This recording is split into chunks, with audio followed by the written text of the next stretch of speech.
dia, bom dia, bom dia. Tudo bem com vocês? Vocês estão bem? Obrigado, Pai. Obrigado por mais um dia. Ai, Senhor, perdoa. Perdoa todos os meus erros. Perdoa meus pecados, Pai. Perdoa, Pai. Obrigado pela oportunidade do Senhor sempre nos regenerar a cada sono.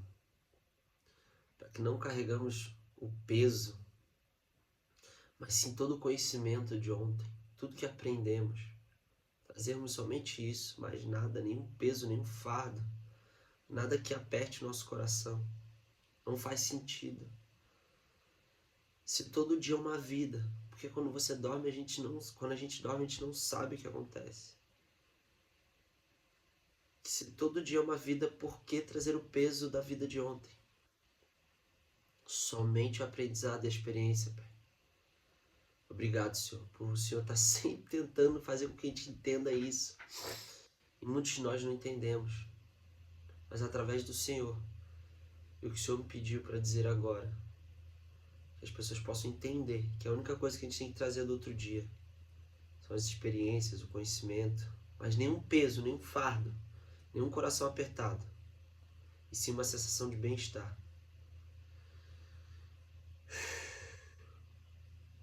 Obrigado, Pai. Bora? Hoje é sábado, sabadão. Eu detesto esse negócio. Sextou, sabadão. Por que ainda faço? Dia 17 de agosto, vambora. Sabadão, fé e ousadia. Aí sim, hein? Eu lhe disse para abrir a janela que dava para o leste e atirar. O rei o fez, então Eliseu declarou: esta é a flecha da vitória do Senhor, a flecha da vitória sobre a Síria. Você destruirá totalmente os arameus em Efec. 2 Reis 13:17. Confesso que nunca li Reis. Tenho muita curiosidade, mas para tudo tem um tempo, né? A Bíblia é densa, para ler ela toda. Quando Eliseu estava avançado em idade, com uma enfermidade que o levaria à morte, Jeoás, rei de Israel, foi visitado. Pela notoriedade do profeta, Jeoás buscou em Eliseu um conselho sobre o conflito entre o seu reino e o reino da Síria, pois a guerra com os sírios vinha de muitas gerações. Neste cenário, Eliseu orienta o rei Jeoás que pegue suas flechas e golpeie o chão com elas. Quando o rei está lançando a flecha, o profeta libera uma palavra de vitória. Contudo, Jeoás fere o chão apenas 3 vezes. Essa atitude deixa Eliseu indignado, pois faltou ao rei ousadia. A quantidade de flechas disparadas corresponderia ao número de vitórias que ele e seu povo teria sobre os sírios. Essa história nos ensina muitas lições. Muitas vezes agimos da mesma forma que Jeoás. Deus nos dá uma palavra, orienta-nos com uma estratégia de vitória, mas a nossa visão e ação acabam limitando o seu agir. Eita. O Senhor não está apenas interessado em nos abençoar em algumas áreas, mas está totalmente comprometido conosco e com as futuras gerações. Assim, como o rei Jeoás, que naquele dia limitou a quantidade de vitórias sobre o inimigo, nós também podemos limitar com nossas más decisões quão abençoadas serão nossas vidas e futuras gerações. Putz, verdade verdadeiríssima. Portanto, olhe para as coisas de maneira diferente neste novo tempo. Olhe com os olhos da fé, pois a realidade dos céus está disponível para nós, desde que obedeçamos às orientações divinas, com fé e ousadia. Seja impulsionado pela fé para atitudes ousadas. A indicação de leitura é 1 Tessalonicenses 1 e 2 e a palavra-chave é ousadia. Confesso para vocês que certas coisas, eu não sei se eu não posso dar certeza se são instruções, mas coisas ficaram claras que eu precisava fazer e eu não fiz até hoje. E por quê? Não sei também.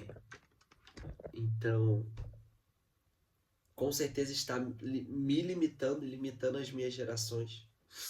Por que você não fez?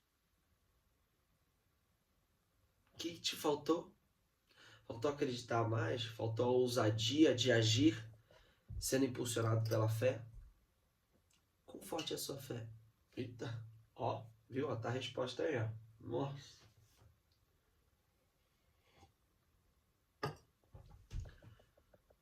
Por que você não fez ainda?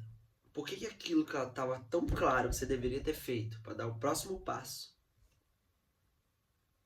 você não fez ainda? Algumas coisas estavam muito claras, né, para dar o próximo passo, para realmente o negócio engatilhar.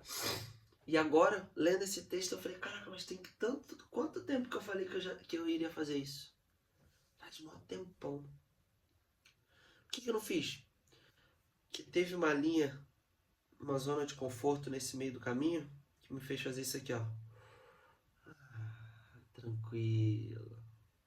Só que depois disso aqui, ó, se você não aproveitar esse momento de conforto para você puxar o nível, para você quando chegar aqui não cair e sim continuar subindo, tem uma hora que a queda ela acontece, ela baixa. Por que não fez? Por que só agora que o negócio deu uma acalmada, não pá? Aí você pensa, putz, deveria ter feito. Vamos lembrar que quando algo estiver claro para você, que você precisa fazer, porque você já conversou com Deus, foi aprovado essa ação. Tá claro que é. Faça, não deixa nada te limitar. Não deixa o tempo de ter que ir lá fazer aquilo, não deixa o dinheiro.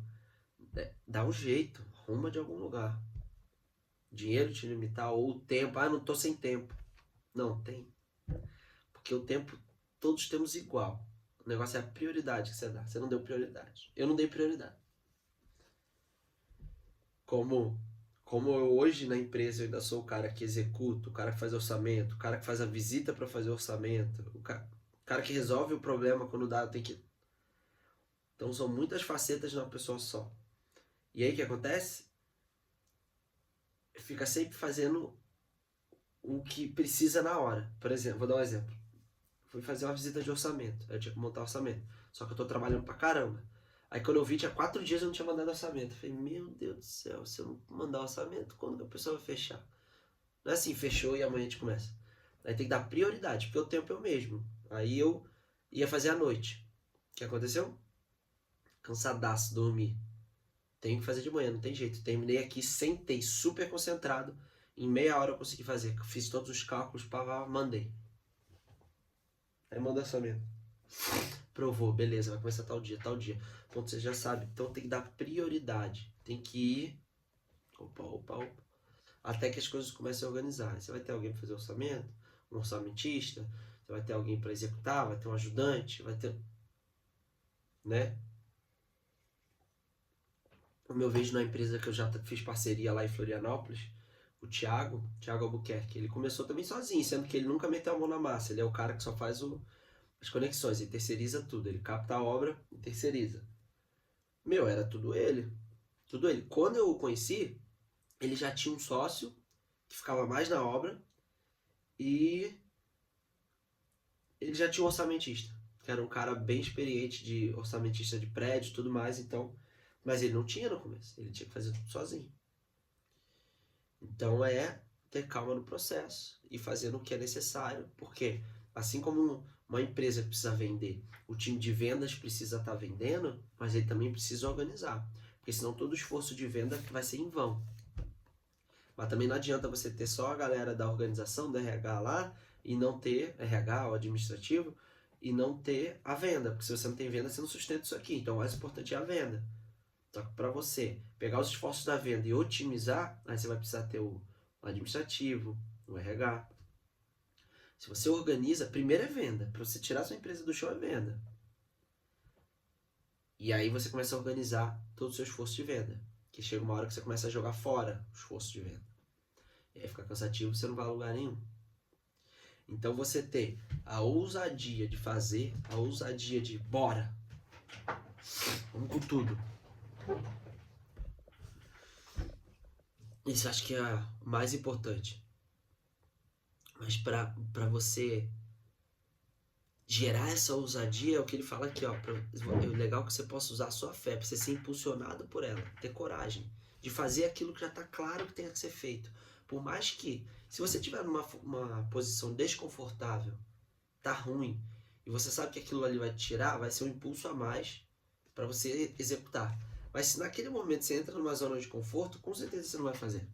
Só que saiba, se você não aproveitar a zona de conforto que você está agora, que você está fazendo, as coisas estão fluindo, e você já plantar para poder colher mais e fluir melhor, se você não fizer isso nesse tempo, vai continuar a mesma coisa e uma hora. Pois é. A gente criar a disciplina e o hábito de que tá uma loucura. No momento que entrar na zoninha de conforto, aproveita para executar esses processos que vão te levar para o próximo patamar. Porque quando tá uma loucura, realmente não dá. Você tá dando prioridade ao quê? Ao trabalho. Ao trabalho em si, a massa, né? O físico, o toque ali. Você precisa ser bem feito, precisa estar bom para poder o cliente chamar de novo, você fazer, melhorar o seu serviço, melhorar o seu produto. Mas quando entra naquela zona de conforto ali de volta, aproveita para plantar coisas que vão te levar ao próximo patamar. Porque quando tá loucura, tá loucura. Não adianta você querer, porque aí você, na loucura vai querer fazer isso, aí você vai fazer besteira. Numa área que é muito importante, que é o seu produto ou o seu serviço. Então, onde que tá? Opa, Deus te deu um momento de conforto ali. Deixa eu executar. Se você não executar, vai passar esse momentinho e você vai dar uma queda. E aí quando você estiver na queda, você vai querer agir para fazer aquelas coisas que já estavam claras. Aí você vai fazer meio que no desespero, já não vai fazer tão bem.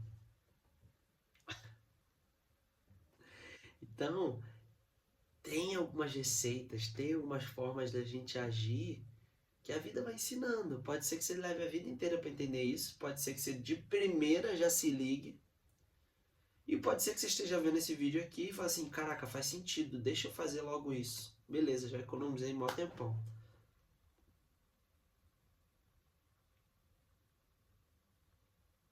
Então pensa só, como ele fala aqui, ó. Que eu também tava lendo essa história, eu falei, pô, mas como assim? Não tô entendendo. Que aí o Jeoás, o profeta falou assim: a quantidade de flechas que você atirar no chão será a quantidade de vitórias que você vai ter sobre a Síria. Aí o cara foi uma, duas, três flechas. Deus foi claro através do profeta Eliseu. Quantidade de flechas que você atirar no chão será a quantidade de vitórias. Só que ele foi limitado no sentido de, eu não sei se ele tacou poucas flechas, porque não queria gastar as flechas, porque ia dar trabalho ficar tirando um monte de flecha igual um doido no chão, ou porque realmente ele estava se limitando a, sei lá, 3 vitórias, ganhei, já era e tá tudo certo. Só que Deus já estava, através do Eliseu, o que, que ele estava fazendo? Ele já estava profetizando e dependia da ação dele, como a gente sempre fala, a gente trabalha em conjunto com Deus. Não é Deus que faz tudo e não é a gente que faz tudo, a gente trabalha em conjunto. Ele faria o quê? Dependendo da quantidade de flechas que Jeoás atirasse no chão, o que, que ele ia fazer? Ele ia dar a quantidade de vitórias sobre a Síria. O que, que Jeoás fez com toda a sua limitação? Tirou 3 flechas só. Se ele atirasse 30 flechas, ia ser 30 vitórias. E o que acontece? Não ia só ser a geração dele. O próximo rei que assumisse, o filho, irmão, primo, sei lá, ia continuar ganhando. Porque Jeoás teve aquele momento, aquela oportunidade de declarar isso, mas com toda a limitação. Ele era um rei e a limitação dele era de 3 vitórias. Por quê? Porque ele não entendia. Tava claro aquilo que ele precisava fazer, só que ele pensou só nele. Ele esqueceu das gerações futuras. Ele esqueceu que ele pensou com a cabeça dele essa limitação. 3 tá bom. Não sei o que, que ele pensou, mas eu imagino que tenha sido isso.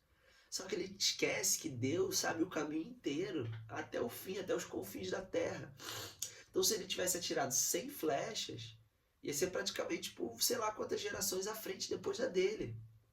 Só que ele se limitou ao tempo dele. Então, pensa com essa história impressionante sobre o que Deus prometeu e o que você fez. Você limitou a movimentação. Você limitou o que Deus podia te abençoar. Pensa comigo. Hoje, olhando para a sua vida, o que que eu estou fazendo? Se pergunta, o que que eu estou fazendo que eu estou limitando, da forma como Jeoás limitou a bênção de Deus na minha vida. Não, olha pra mim. Olha aqui. Olha aqui. Eu nem tenho costume olhar pra câmera, eu sempre fico olhando pra tela. Olha aqui. Olha pra você agora e se pergunta. Olha isso. Meu Jesus do céu. Não para, não para. É só sentar aqui. Que loucura, velho. Vou botar um tampão no ouvido. É só sentar aqui. Eu saio daqui e acaba. Não sai mais nada. Olha pra mim. Para, olha pra dentro de você e fala assim: qual é a limitação que eu tô impondo? O que eu tô fazendo que eu não tô deixando Deus me abençoar? Porque Ele não te abençoou contra a sua vontade. Você pode até não entender aquela bênção que veio do nada, mas você fez inconscientemente algo para que Ele pudesse abençoar. Porque Ele nos deu livre-arbítrio, Ele nos ama tanto que Ele nos deixou livres para amar Ele com toda a sua vontade, não por obrigação. Então, o que você está fazendo? Esteja limitando as bênçãos. Você imagina eu sempre remeto a isso. Se você tem filho, ok, já usa isso. Se você não tem, pensa em mim, Rafael. Imagina eu, o Kai, menino bom, maravilhoso, estudioso, honesto, calmo, tranquilo, cabeça centrada, fazendo 18 anos. E eu com grana para dar um carro para ele poder o quê? Sair da escola, sair da escola não, com 18 já acabou. Poder ir para a faculdade tranquilo, poder fazer uma viagem com os amigos ou com a namorada, não sei. Poder ir para os lugares. Poder ter essa liberdade. Eu podendo dar um carro para ele. Só que ele o tempo todo, sem saber, deixa claro que ele não quer. Não precisa. Ele anda de Uber ou, sei lá, gosta de andar de bicicleta, não precisa de carro. Ele sempre deixando claro. Não, bobagem. Não falei, eu quero dar, mas ele tá sempre, carro é besteira. Tipo, tô dando um exemplo, né? Imagina como é que eu fico aqui de querer dar algo pra ele que eu não tive. Eu tive até acesso a carro. Minha mãe tinha carro, eu podia usar. Né? De vez em quando ali, não era meu, era da minha mãe, mas eu podia usar. Eu poder dar um carro pra ele, mas tá claro que ele não quer. Eu não vou dar algo que tá claro que ele não quer. Então pensa só comigo, o que você está fazendo? O que você está deixando claro pro Pai? Aquele que pode tudo, aquele que pode te entregar o mundo. O que você está deixando claro para Ele? Para que todas as bênçãos que Ele quer te dar não cheguem até você. Para, reflita.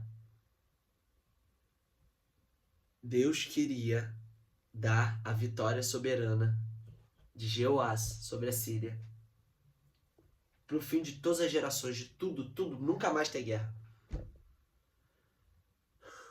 O que Jeoás fez?